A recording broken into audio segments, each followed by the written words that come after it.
What's up, everybody? It's Millie back with another video, another movie review. So Millie, what are we talking about today? Well, you said it, another movie review, and we just came back from seeing the movie Obsession. It's recently been released in theaters. It is a new movie that is out. So if you haven't seen it, get out to the theater, support your local theaters, and go see a film.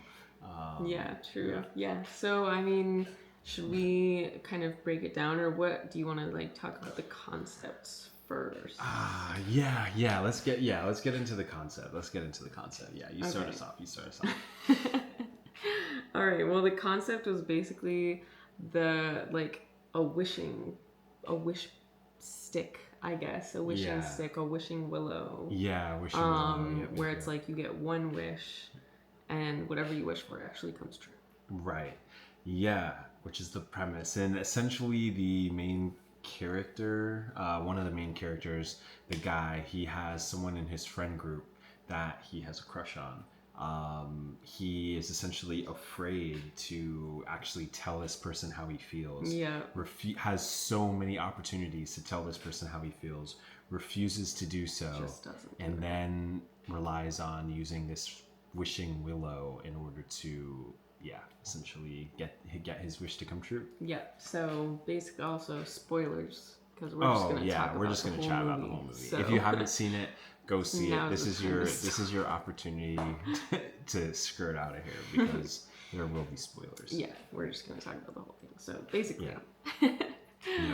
So basically, he wishes that she will love him more than anyone in the whole world. Right. Which crazy wish. That's an extreme wish. Can we just talk about that really quick? To do that is so diabolical. That is the first thing that genies say when they pop out of the lamp. They're like, I cannot make someone fall in love with you. Yeah. It's like the cardinal rule of getting a wish. Right. Don't do that.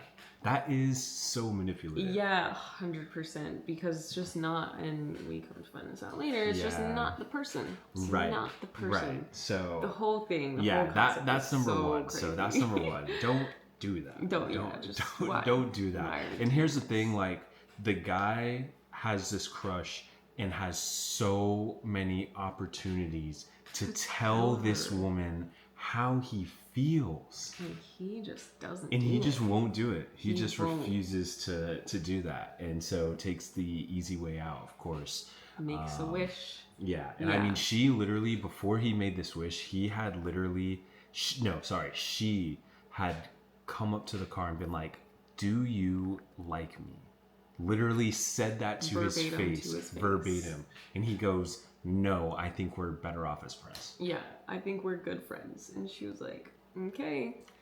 What? And then immediately proceeds to make a wish. Mind you, the movie starts off with him giving this whole elaborate pitch, practicing a speech to give to this woman with his friend. That's how the movie starts off.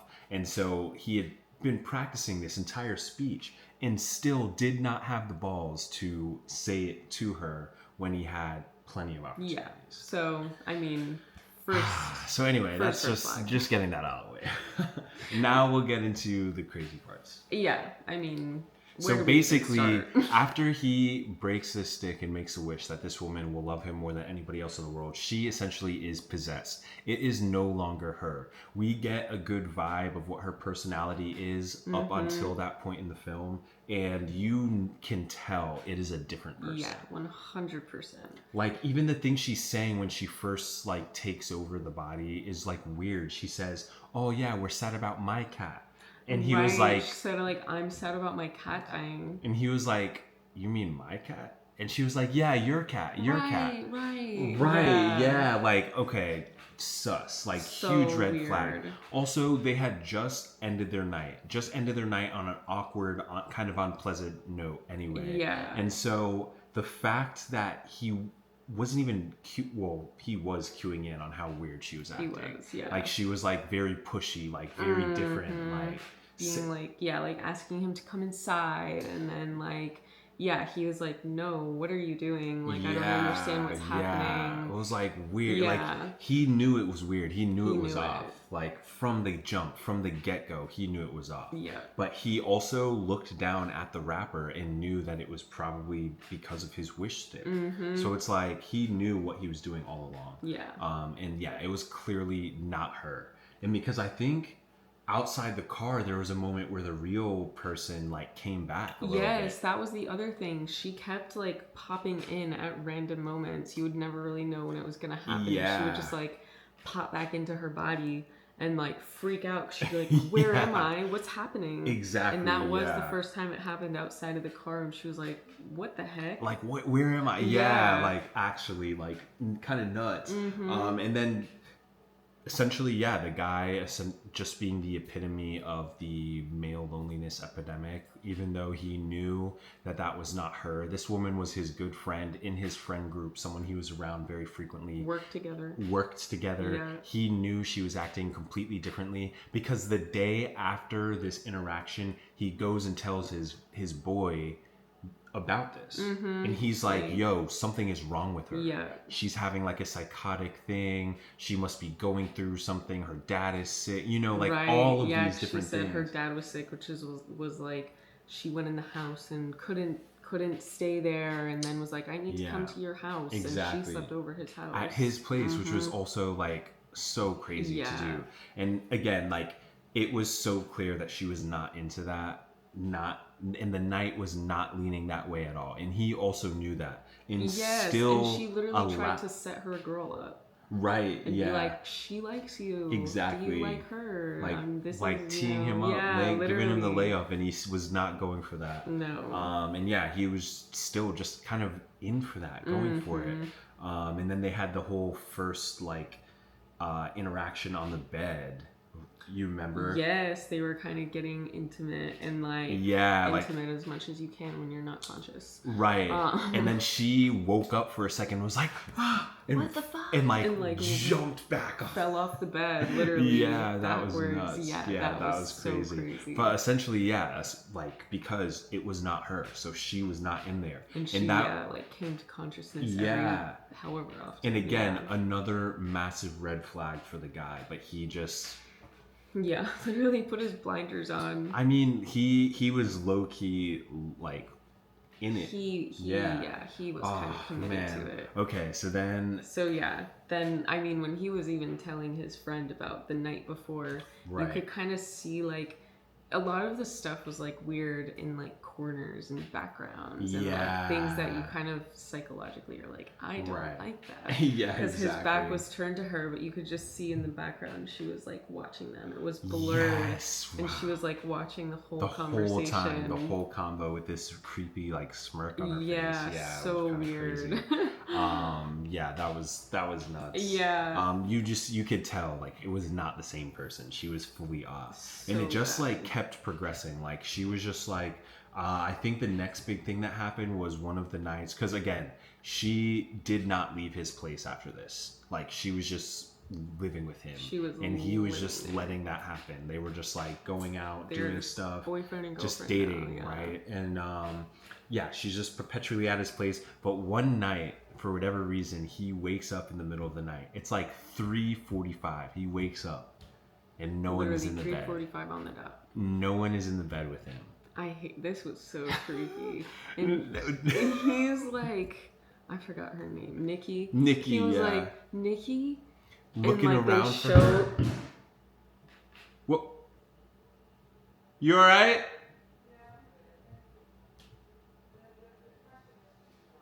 Oh, okay. Anyway, and they pan to like the view from the bed, and we're like looking, and then in the corner you could just see her standing there, just staring at him. He's like, what's going on? Like, what are you doing? And then she's like, it was so, I'm just watching you sleep. Yeah, you're cute when you sleep. And he was like, you're scaring me. Yeah, and then she did. Oh, go ahead. No, you go. What you said, and then?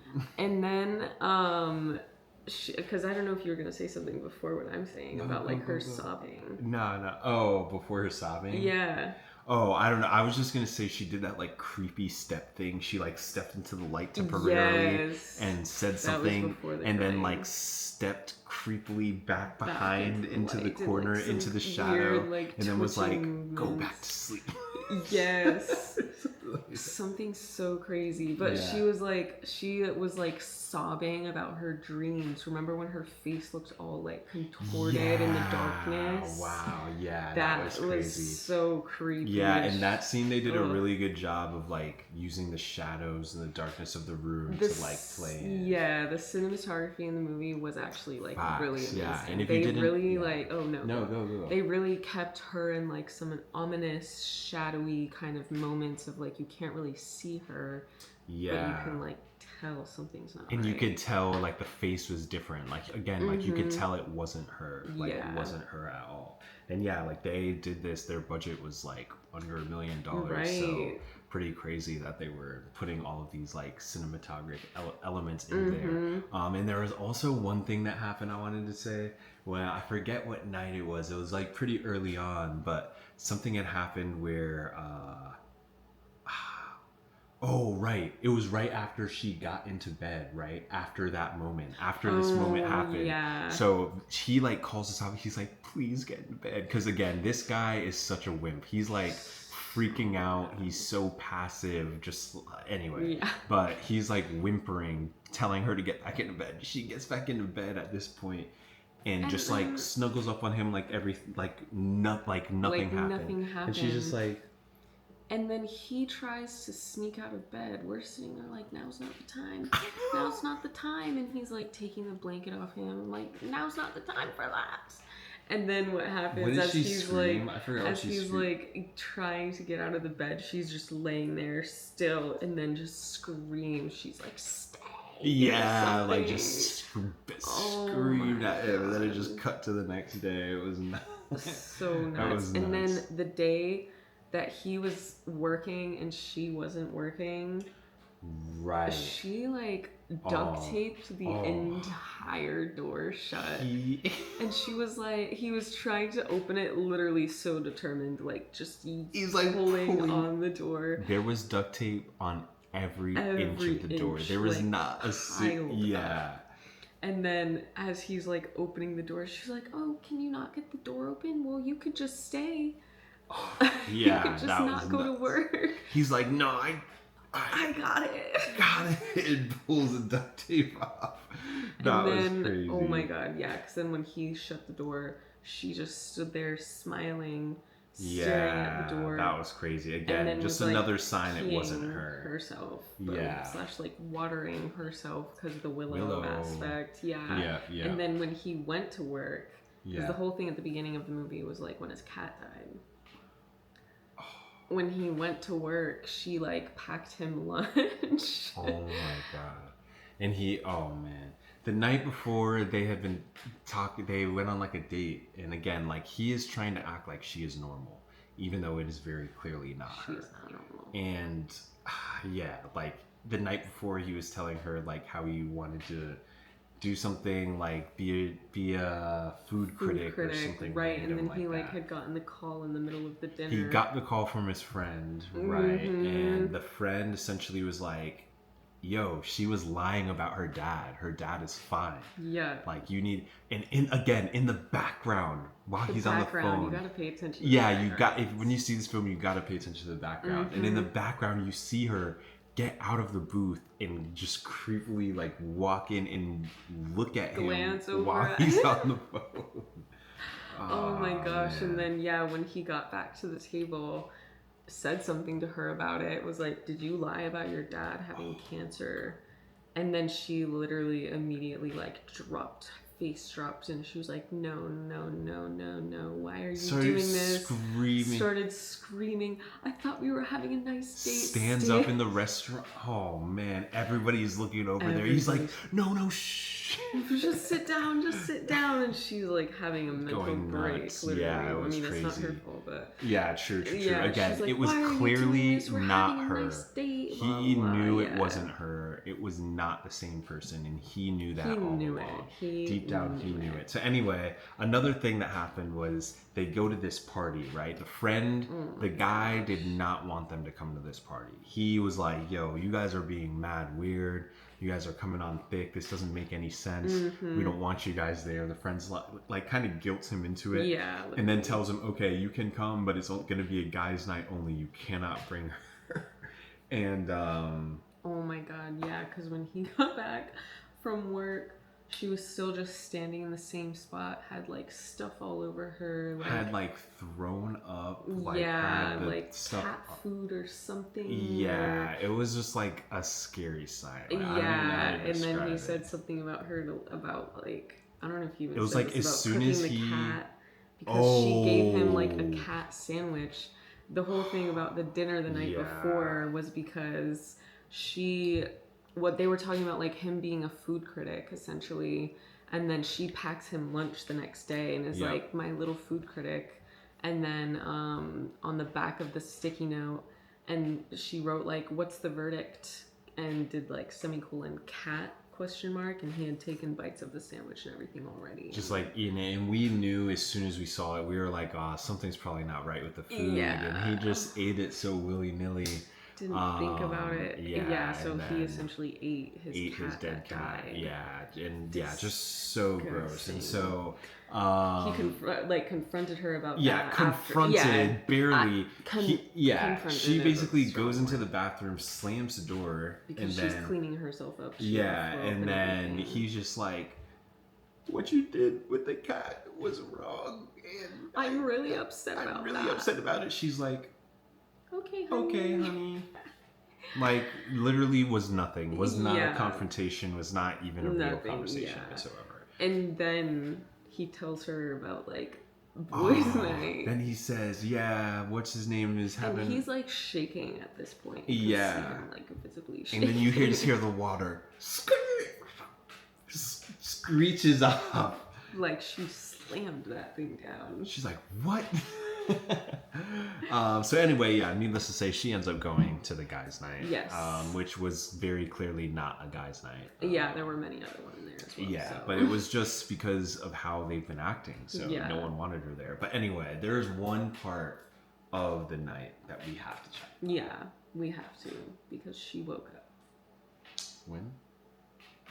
At the night. Oh, you're talking about the other part. Okay, they're playing. They are playing Jenga, right? They're at this party. They're playing Jenga for a second, and someone gets a Jenga block where it's like, oh, you have to switch seats. So someone chooses him to switch seats. So he moves seats away from her. She was upset about that. And she was not happy about that. And then, so he moves seats and sits next to this other woman who actually likes him, like, normally, not because of a spell. Mm-hmm. And whatever, they're still playing Jenga. It's kind of weird, whatever. He finally gets it to go and draws a block and it says, kiss the person to your left.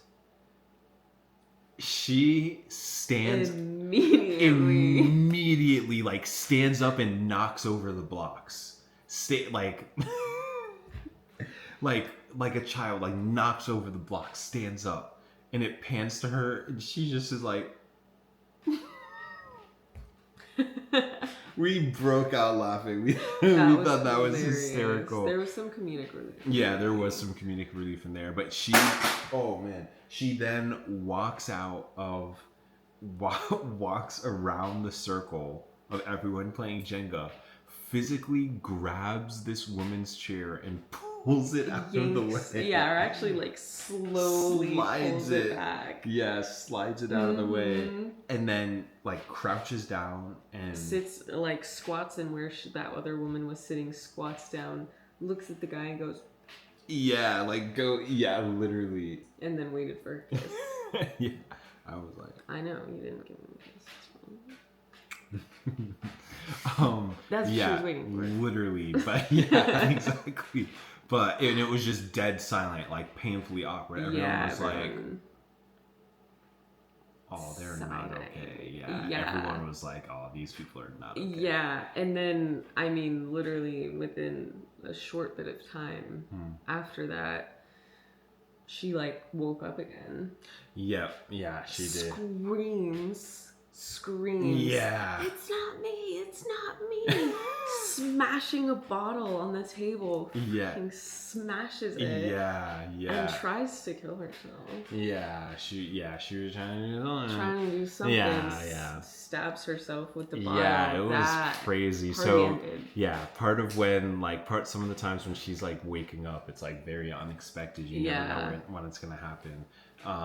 But yeah, it was crazy. I mean, we definitely, one thing that we kind of chatted about afterwards was like the sex scene that was in there. Oh, yeah. Because, you know, we're not even done with the movie yet. But... I know, yeah, but I feel like we went over that area and obviously this guy all along has known that it's not her. Yeah. And has known that something is off with her. He literally first said it to his guy friend, and then he still like proceeded to take advantage of the situation.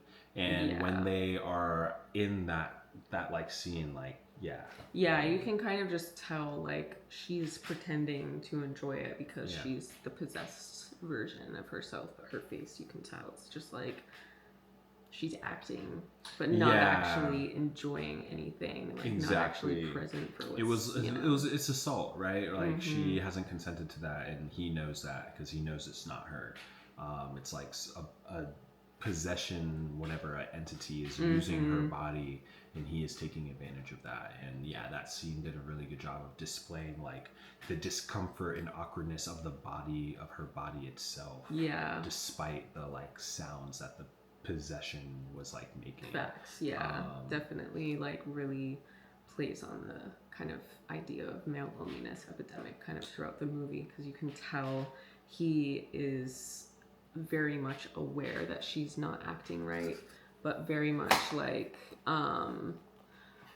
not like she's not acting right, and he's just just taking advantage of it. So that was pretty rough to watch, pretty rough to see, and just like another one of those situations where like again he knows all along. So just wanted to like bring light to that, because it's definitely like, you know, kind of trying to bring awareness to like that I guess like consent, you know, making sure you have consent before you're in those sorts of situations, and not taking advantage of people when they're in vulnerable states. And this is just another example of that. Someone taking advantage of someone in a vulnerable state, despite knowing that was the case. But back onto like the movie itself, I think where we left off, we were chatting about when she stabbed herself. Right. So she's breaking through and trying to end it, you know, trying to free herself of this guy. He's like kind of panicking at this point. He calls the little hotline number on the little thing, and it's just like, help me. You know, this guy is so wishy-washy. He's such a baby. No accountability, no responsibility. And the guy on the phone on the hotline actually is just like, I mean, you're kind of morally obligated to stay with this person, given you wish that they would be obsessed with you. And like asked him if he wanted to cancel his wish. He called and was like, I need your help, I want to, you know, adjust he my wanted wish. to alter it. And then the guy was like, oh, you want to put in a cancel request? And he's like, no, I don't want to cancel the wish. And then we're like, okay, so you know what you're doing. Exactly. He didn't even want to cancel the wish, he wanted to alter it. And that just speaks to the fact that he knew what he was doing, and he was also guilty. And the guy basically on the phone was just like, well, one way to get it to go away is if you're no longer here. And he did not like the sound of that, because again, no accountability for your actions. And that was that. So he proceeded at that point. Was that when he went, oh no. Go, what were you going to say? Well, I don't know exactly when that phone call happened, but after the party, he was texting with the other woman. And like he was sneaking out of the house, and the real Nikki woke up. And she was just like very much laying there and was like, said his name. And she was like, help me, please kill me, please kill me. And he's like, you know, he started talking, and she was like, shh, don't wake her up. The entity or whatever had was like fallen sleeping, asleep. And she was like, please kill me, please kill me.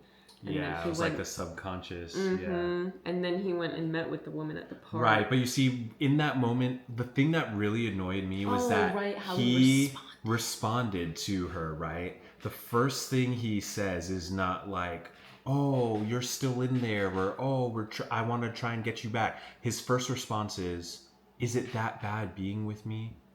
And she goes, I've not been with you. I've never like, been with you. Yeah. And then he's like butthurt by this. He's like upset about that. He wasn't the one that wished her into an entity. Exactly. So ridiculous. Again, no accountability. And so he goes and meets with this other woman, again, the woman who actually likes him, who also works with him and is also in their friend group. Very convenient. But that person goes and meets with them, and they're chatting about her getting into art school or something like that. Like something with the woman like not liking him, saying like she we got some tea at this point. Yeah, because we found out that because his guy friend had told him that this other woman had said that, you know, Nikki didn't actually like him, like she friend zoned him and everything. So then they were like talking about this in the car, and we found out that Nikki and the friend were also sleeping together for like the last 2 years on and off. Yeah. So we know, again, we're getting more backstory to the fact that Nikki does not like this guy. Would not have liked this guy. Nope. Is literally hooking up with his friend and sees him only as a friend. And that is what this woman is telling him in the process of moment. And it's basically like being like, the other woman, you got to give her credit because she was smooth with it. She was just like, you know, I don't really think you deserve that. You know, you deserve someone who's really focused just on you, and I can do that for you. You know, she was leaning in and everything, like really getting after it, and then breakthrough window. Oh man, okay, yeah, go ahead. I don't know if we should describe it per se. We can. I mean, how descriptive would you get? I mean, other than she was holding the brick on the steering wheel and repeatedly smashing the other woman's face against the brick. Yeah, she broke the glass of the window of the car and just starts she took care of the other woman, killed her, and then walks around just like. And because the guy again, he is in shell shock. He again, massive baby. He's sitting there like, oh my god. That's him. That's hitting him. She comes around. Oh, it's okay. You wanted this. You wished for this. You wished for it. And so we'll clean it up together. Literally. So he helps her lift the body. Helps her get rid of the body. Helps her move the body, which was just crazy that he was going along with that. Bro, I mean, call the police. And so at this point, he is panicked. He knows that he now knows he's gone too far. Now someone has like died in the process. He knows something is up, so he is panicking. At this point, go ahead. I just remembered something about that phone call, the help phone call. Yeah. The guy on the phone said, "Do you want to talk to Nikki?" Right. And it like cut to Nikki, like the real Nikki, somewhere in the ether, like screaming, and like I don't know. And then the dude hangs up immediately. Yeah, I know. Such a baby. Could have said something to her. Could have talked to her. I know. Nikki, is that you? Nothing. Just immediately hangs up. And he was the worst. Like anyway. Yeah. And then he goes back to the store. Is like freaking out. He's like pissed, like trying to get more of these wishbones. I won't even discuss the interaction with the store owner because whatever. But he ends up getting a couple more of them, 2 more of them, and he tries to break one himself, but he couldn't break it because you can only get one wish. So he goes over to his boy's house. He's trying to explain like has blood all over him. Yeah, because again, Nikki just like, yeah, he's got blood all over him. And then he's trying to explain this thing to his boy. He's like, yo, this is a wishing stick. I used it. That's why Nikki's acting so crazy. Yeah. And at first his friend, his bro's like, oh, sure, man, yeah, sure. All right, man. That's why, man. You guys are weird. Like, I don't believe you. All this stuff. And so he hands the friend the stick, and the friend, he's like, please make a wish that I never made my wish. Please word the wish like this. And as he's like trying to tell the friend how to word the wish, the guy's just like, I wish for $1 billion. Breaks the thing, and money just starts falling from the ceiling, just pouring down from the ceiling. Pouring. Crazy, and then, pouring down. Literally crazy. And then like he starts getting texts from the friend who the woman had just killed. Yeah. And then the main guy character is like, what's going on? Like, and then needs to go to the house to figure it out. Tells his friend, do not come to the house. Do not come to the house. Do not come to the house. Clear instruction. Says that. Clear instruction. And then, because the texts from the woman were telling his friend to go to his house. Wow. And then he's like, yeah, this is what the texts are saying. Obviously, the main guy character knows that woman is dead. Right. And so he literally is like, I need to go figure out what's happening. Yeah. Runs home, says, do not come to my house. Yep. He gets there. The woman, the possessed woman, had like kind of mutilated the body, had like drawn the tattoos of the other woman in Sharpie on her, doing everything. And then again, it was like one of those situations where we see the room and then she's like hiding in the corner in the shadow, like behind him at first. Yeah. And does the weird, like creepy step out. There were so many creepy moments. Yeah. Yeah. Yeah. We can't even address all of them. No, definitely not. And yeah, basically like towards the end, he like, oh God, because a friend comes in, she had a gun. She had a strap. She had a gun. Yeah. Takes care of the friend. Didn't follow instructions. Had $1 billion and still decided this drama was worth it. So. I know. So silly. But yeah, so he at this point is like, all right, something is going on. He like runs up to the bathroom, locks himself in there with the gun. With the gun. She is swatting this door. Yelling. Swatting this door, screaming out, bro. Screaming. And then like calms down. She's like, we can take space. If you need space, I can go, blah, blah, do and then she gets quiet.